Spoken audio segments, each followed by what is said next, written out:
एकदम सॉफ्ट अने tasty. Hello friends, आज आपणे दिवाली स्पेशल पीसवाळो मोहनथाळ बनावीशुं। एना माटे अहींया अमे 500 ग्राम जेटलो चणानो करको लोट लीधो छे, 400 ग्राम जेटલું अमे घी लीधुं छे अने 600 ग्राम जेटली आपणे खांड लीधी छे। हवे मोहनथाळनी रेसिपी आपणे स्टेप बाय स्टेप जोईशुं। पछी आपणे एक कढ़ाईमां આપણે મોહનથાળ માટે ધાબો દેવાનો છે। એના માટે અહીંયા આપણે 3 થી 4 ચમચી જેટલું ઘી ગરમ કરીશું। હવે આપણે ગેસ ઓન કરી દીધો છે અને ઘીને આપણે ગરમ કરી લઈશું।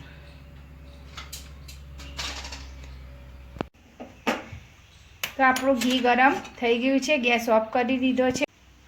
હવે આપણે લોટને એક પોળા વાસણમાં લઈશું।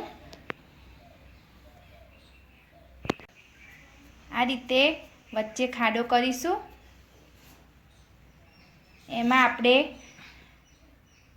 2 થી 3 चमची जेटलुं दूध एड करीशुं। जे रीते लोट होय ए रीते घी अने दूधनुं माप तमारे लेवानुं। हवे एमां आपणे जे गरम कर्युं हतुं घी ए एड करीशुं अने पछी एनो आपणे ढाबो दईशुं। अहींया अमे 3 चमची जेटलुं घी अने 3 चमची जेटलुं दूध एड कर्युं छे। हवे आ रीते बधुं मिक्स करीने ढाबो दईशुं।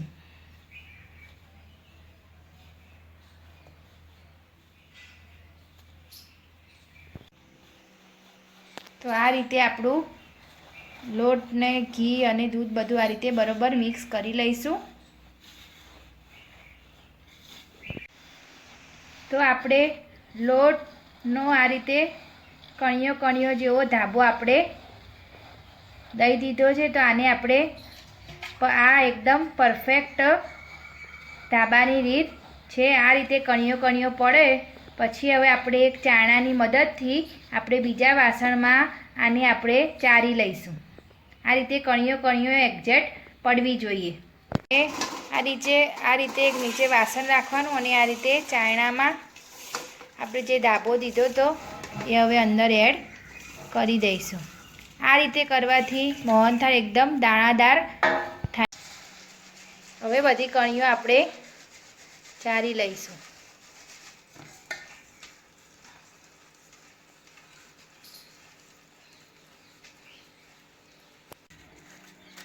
તો અહીંયા આપણી ધાબાની પ્રોસેસ કમ્પ્લીટ પૂરી થઈ ગઈ છે। આ રીતે છેલ્લે આ રીતે વધે એટલે બધી આની મદદથી ઘસીને બધો જ લોટ આ રીતે લઈ લેવાનો છે।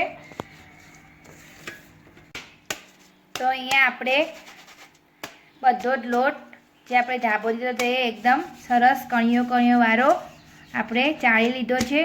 હવે આ જે આપણે ચાળી લીધું એ લોટને આપણે હવે શેકી લઈશું। एकदम मस्त कणीदार आपणो लोट मस्त रेडी थई गयो छे। हवे एने आपणे शेकी लईशुं। तो आपणे मोहनथाळनो लोट हवे शेकी लईशुं। एना माटे एक कढ़ाई लीधी छे आपणे। हवे आपणे सौप्रथम एमां घी एड करीशुं। घीनुं माप आपणे आगळ बतावेल छे तमने। तो आपणुं घी हवे गरम थई गयुं छे। आपणे जे कणीओ पाड़ी हती हवे घीनी अंदर आपणे एड करी दईशुं।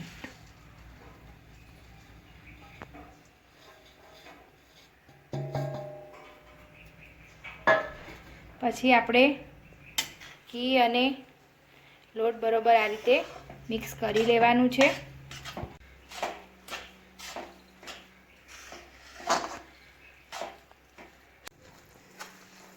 तो हवे आपणे लोट अने घी मोहनथाळनुं आ रीते आछो गुलाबी रंगनुं शेकी लेवानुं छे। शेकवामां बिलकुल उतावळ नहीं करवानी नहीं अने सहेज पर दाणो काचो राखवानो नहीं, नहींतर मोहनथाळ आपणो पीस पड़े एवो बने नहीं। शेकवामां अने चासणीमां खूब ज काळजी राखवानी छे। अहींया लोटने एकदम धीमा तापे शेकवानो छे आपणे। तो आपणी हवे शेकावानी प्रोसेस चालू थई गई छे।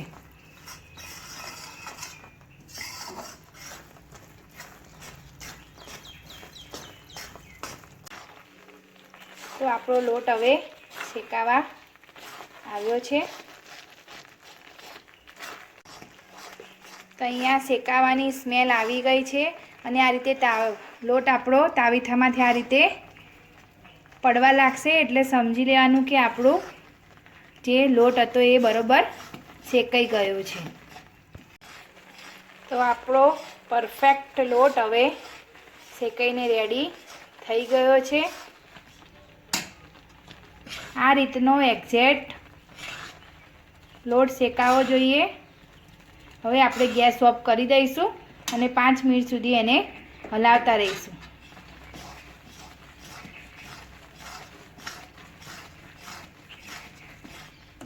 ગેસ બંધ કરીને પણ 5 મિનિટ હલાવવાનું, જેથી લોટ નીચે અડે નહીં। હવે આપણો લોટ શેકાઈ ગયો છે। હવે આપણે એની ચાસણી રેડી કરીશું। એના માટે એક સ્ટીલનું પોળું વાસણ લેવાનું છે અને આપણે જે ખાંડ લીધી હતી એ એડ કરીશું અને ખાંડ ડૂબે એટલું પાણી એડ કરવાનું છે।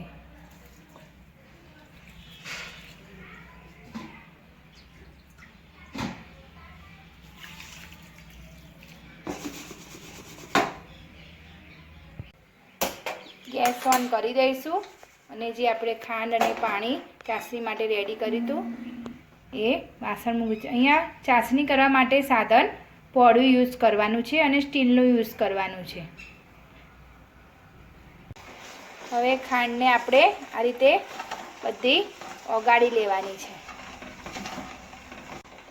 ખાંડને અહીંયા ધીમા તાપે આપણે ઓગાળીશું।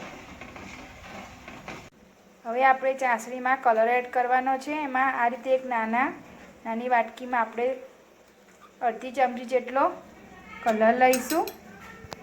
હવે મોહનથાળનો કલર આપણે પલાળી લઈશું। તમે દૂધ અથવા પાણીમાં ગમે તેમાં પલાળી શકો છો અને આ કલર બજારમાં રેડી મળે જ છે।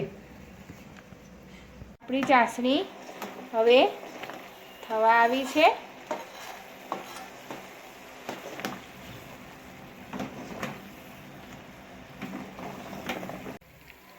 હવે આપણે ચાસણીને ચેક કરી લઈશું।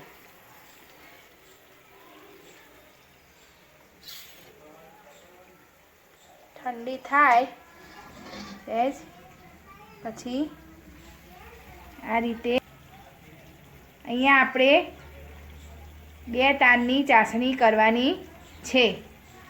હવે આપણે ચાસણી રેડી થઈ ગઈ છે। હવે આપણે ગેસ ઓફ કરી દઈશું। હવે એમાં આપણે જે કલર રેડી કર્યો હતો એ એડ કરી દઈશું ચાસણીમાં। ગેસ ઓફ કરી પછી ચાસણી અંદર એડ કરવાની છે।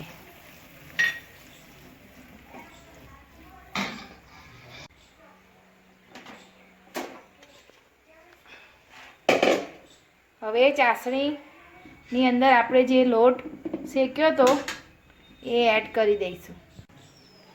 હવે આપણે જે લોટ શેક્યો હતો એ આ રીતે ચાસણીમાં એડ કરી દઈશું। બિલકુલ ધીરે ધીરે એડ કરવાનો, કેમ કે લોટ અને ચાસણી બંને ગરમ હોય તો આપણે બળીએ નહીં, એનું ખાસ ધ્યાન રાખવાનું। હવે બધું આપણે લોટ અને ચાસણી મિક્સ કરી લઈશું।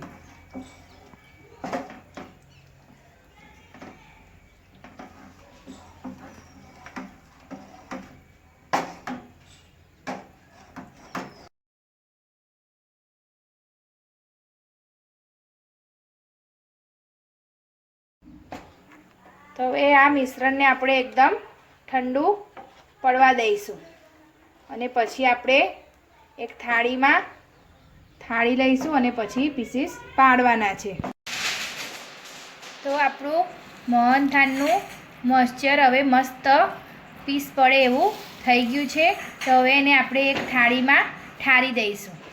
પીચોપ જેટલું આપણે ઇલાયચી પાવડર નાખીશું। તમારે અહીંયા જાયફળ પણ છીણીને નાખવું હોય તો નાખી શકો છો। હવે આપણે બધું મિક્સ કરી લઈશું એકવાર। આ રીતનું ટેક્સચર થઈ જાય એટલે થાળીમાં પાથરી દેવાય. આપણે તેલથી ગ્રીસ કરવાની છે. એક થોડું તેલ લઈ અને થાળી આખી ગ્રીસ કરી લઈશું. આપણે ગ્રીસ કરી લીધી છે. હવે આપણે જે મોહનથાળ બનાવ્યો છે હવે આપણે થાળીમાં મૂકી દઈશું.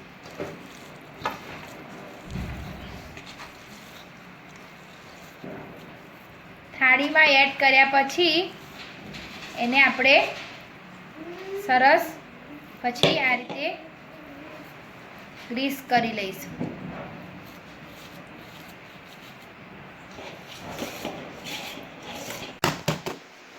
હવે આ રીતે થાળીમાં મસ્ત પાથરી દીધો છે. પછી આ રીતે હાથની મદદથી મસ્ત થેપી દેવાનો.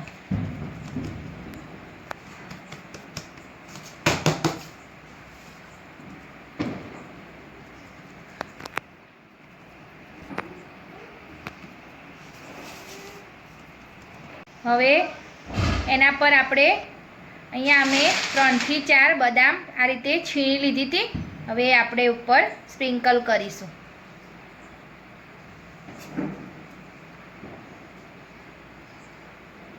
તમે પિસ્તા બદામ તમારે જે સ્પ્રિંકલ કરવું હોય એ તમે સ્પ્રિંકલ કરી શકો છો.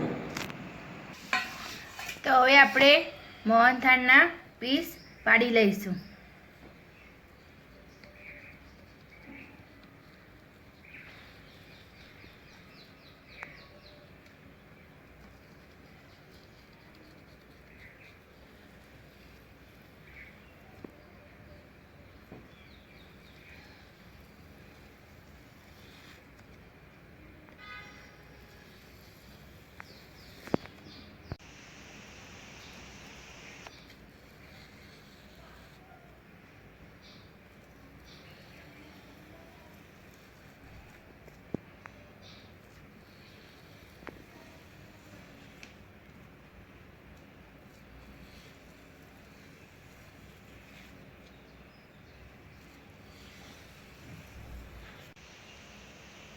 તો રેડી છે આપણો પીસવાળો મોહનથાળ. એકદમ સોફ્ટ અને ટેસ્ટી મોહનથાળ આપણો રેડી છે. એને આપણે સર્વ કરી દીધો છે. તમે પણ આ રીતથી બનાવજો. અમે એકદમ પરફેક્ટ માપથી બનાવ્યો છે. તો તમને અમારી આ રેસીપી કેવી લાગી તમને કોમેન્ટ બોક્સમાં જરૂરથી બતાવજો. અમારી ચેનલને લાઈક કરજો, શેર કરજો, સબસ્ક્રાઈબ કરજો. Thank you.